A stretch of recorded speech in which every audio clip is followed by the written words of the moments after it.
The topic of today's discussion is colonic polyps. Colonic polyps क्या होते हैं? इसमें क्या होता है कि टिश्यू की ग्रोथ हो जाती है, आपके कोलॉन कहते हैं, ग्रोथ ऑफ टिश्यू होती है into the colon, grossly characterised, flat हो सकते हैं, सेसाइल हो सकते हैं, पेडंकुलेटेड हो सकते हैं on the basis of protein into the colonic lumen. इसको हमने क्लासीफाई किया, इसकी हिस्टोलॉजिकल टाइप भी है और ग्रॉसली भी इसको हमने क्लासीफाई किया। जब ग्रॉसली क्लासीफाई किया है तो इसमें आते हैं फ्लैट आते हैं, सेसाइल आते हैं, फ्लैट सेसाइल पेडंकुलेटेड आते हैं, या फिर आपके जो है वो डिपेंड कि कितना प्रोट्यूट करें आपके ल्यूमेन के अंदर। और हिस्टोलॉजिकली इनको हमने क्लासीफाई किया है जिसमें आती है इनकी ये वाली टाइप्स बताई हुई हैं। सबसे पहले आता है हमारे पास hamartomatous polyps, hyperplastic polyps, inflammatory pseudopolyps, mucosal polyps, submucosal polyps, ये होते हैं जो कि नॉन न्यूप्लास्टिक होते हैं। उसके बाद आते हैं मेलिग्नेंट पॉलिप्स। मेलिग्नेंट में आपके एडिनोमेटस पॉलिप्स आते हैं और सिरेटेड पॉलिप्स आते हैं। एडिनोमेटस और सिरेटेड आपके मेलिग्नेंट होते हैं। बाकी हिमाटोमास, हाइपरप्लास्टिक, इन्फ्लामेटरी, म्यूकोजल, सब म्यूकोजल, ये सब आपके हिस्टोलॉजिकल टाइप्स हैं जो कि नॉन न्यूप्लास्टिक होते हैं। अब इसे हम याद समझ रखते हैं। सबसे पहले हम करते हैं म्यूकोजा, म्यूकोजा के बाद सब म्यूकोजा, उसके बाद आपकी इन्फ्लामेशन होगी है वहाँ पे। एक होते हैं हाइपरप्लास्टिक और एक होते हैं हिमाटोमास। पहले हम करते हैं म्यूकोजल पॉलिप्स। अब म्यूकोजल पॉलिप्स क्या होते हैं? इसमें स्मॉल होते हैं, ये 5 मिलीमीटर से भी कम के होते हैं और ये नॉर्मल म्यूकोजा से ही रिजेंबल करे होते हैं और क्लिनिकली इनसिग्निफिकेंट होते हैं। सबसे पहले म्यूकोजा आएगी तो म्यूकोजा के जैसे होंगे, 5 मिलीमीटर से भी कम के होते हैं, बिल्कुल स्मॉल होते हैं और ये इनसिग्निफिकेंट होते हैं। उसके बाद आती है सब म्यूकोजा। सब म्यूकोजा में के अंदर आपके लाइपोमास आ जाते हैं, लियोमायोमास आ जाएंगे, फाइब्रोमास आते हैं, या फिर कोई और लीजन हो सकता है, लाइपोमा, लियोमायोमा, फाइब्रोमा या कोई और लीजन। उसके बाद आते हैं inflammatory polyps, inflammatory pseudo polyps के इन्फ्लामेशन हो जाती है जो कि इस तरह से लगती है जैसे कि पॉलिप्स बने हुए हैं।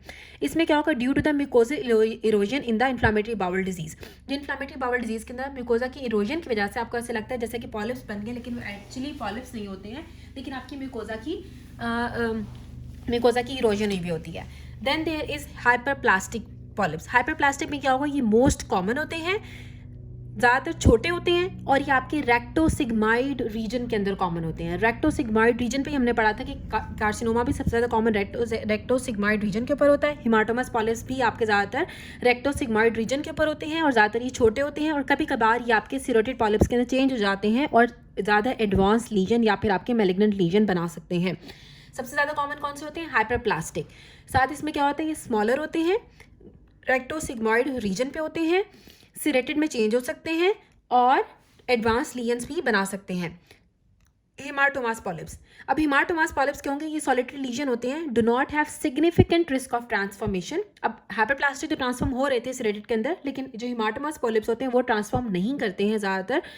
जो ग्रोथ होती है नॉर्मल कोलोनिक टिश्यू की, इसके अंदर नॉर्मल कोलोनिक टिश्यू की ग्रोथ होती है विद डिसटॉर्टेड आर्किटेक्चर, कि नॉर्मल कोलॉन का टिश्यू ही ग्रो कर रहा होता है लेकिन उसका जो आर्किटेक्चर होता है वो डिस्टॉर्ट हो जाता है और ये प्यूर्स जैगर सिंड्रोम के साथ या फिर जुवेनाइल पॉलिपोसिस के साथ एसोसिएटेड होते हैं जो कि हिमाटोमास होते हैं। हिमाटोमास पॉलिप्स प्यूर जैगर सिंड्रोम के अंदर या फिर आपके जुवेनाइल पॉलिपोसिस के साथ एसोसिएटेड होता है। ये आपका ज़्यादातर ट्रांसफॉर्म भी नहीं होता है, इसमें आपकी नॉर्मल कोलोनिक म्यूकोजा ही होती है जो कि डिस्टॉर्ट हो जाती है।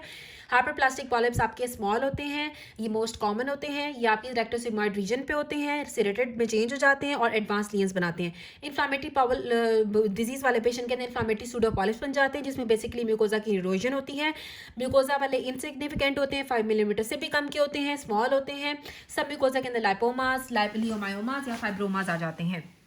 उसके बाद आते हैं हमारे पास adenomatous polyps.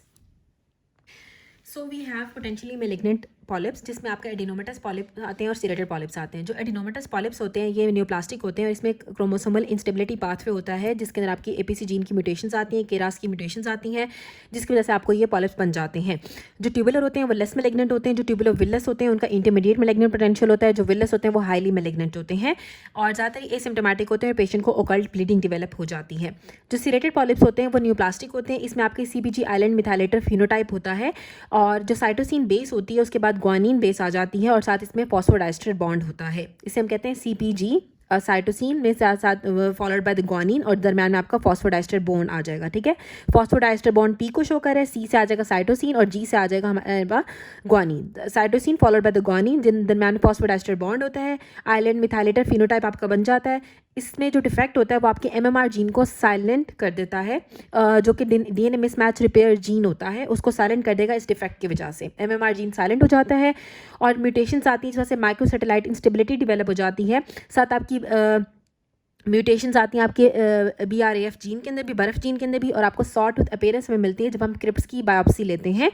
Pattern of crypts on biopsy हमें सॉट टूथ का नज़र आता है, और 20% केसेस के अंदर जो है ना ये आपको स्पोरेडिक कोलोरेक्टल कार्सिनोमा भी कराते हैं, जो सिरेटेड पॉलिप्स होते हैं।